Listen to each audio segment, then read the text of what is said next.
ఒకప్పుడు ఒక అందమైన అడవిలో శాంతంగా గాలి వీచేది. పక్షులు మృదువుగా పాడుతుండేవి. అందులో ఒక చురుకైన కుందేలు కిట్టు ముద్దుగా దూకుతూ అడవిలో తిరుగుతుండేవాడు.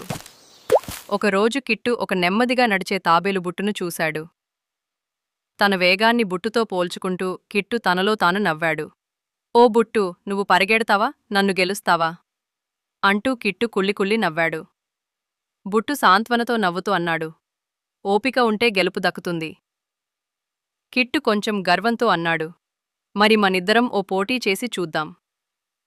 అడవి అంతా ఉత్సాహంగా పోటీ చూటానికి వచ్చింది. కోతి, జింక, గొర్రె అన్నీ. ఒకచోట ప్రారంభం అనే పదం ఆకులతో రాసి కిట్టు, బుట్టు సిద్ధంగా నిలబడ్డారు. చిట్టి ఎలుక చింటూ ఒక ఆకును ఊపి పోటీ ప్రారంభించింది. కిట్టు మెరుపు వేగంతో ముందుకు దూకాడు. ధూళి లేచింది. అందరూ ఆశ్చర్యపోయారు. బుట్టు మాత్రం తన పద్ధతిలో నెమ్మదిగా మొదలుపెట్టాడు. ముందు ఉన్న కిట్టు వెనక్కి తిరిగి చూసి బుట్టు ఇంకా ప్రారంభం దగ్గరే ఉందని నవ్వాడు.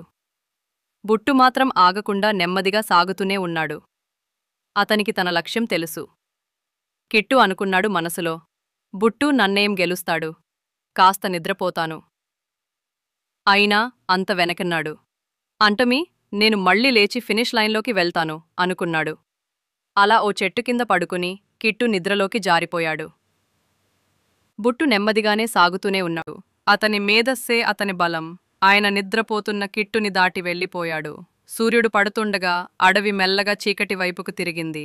బుట్టు గమ్యం దగ్గరికి చేరుతుండగా జంతువులందరూ ఉత్సాహంగా చూశారు.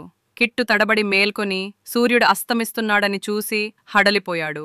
ఓహో, బుట్టు ముందుకెళ్ళిపోతున్నాడేమో అంటూ వేగంగా పరిగెత్తాడు. ఇంతలో బుట్టు గమ్యాన్ని చేరాడు. నెమ్మదిగానే, కాని ధైర్యంగా. కిట్టక్కడికి చేరేసరికి బుట్టు గెలిచేశాడు.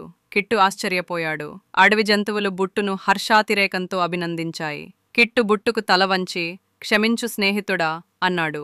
బుట్టు మృదువుగా పలికాడు, ఓపికతో ముందుకు సాగితే ఎవర్నైనా అధిగమించవచ్చు.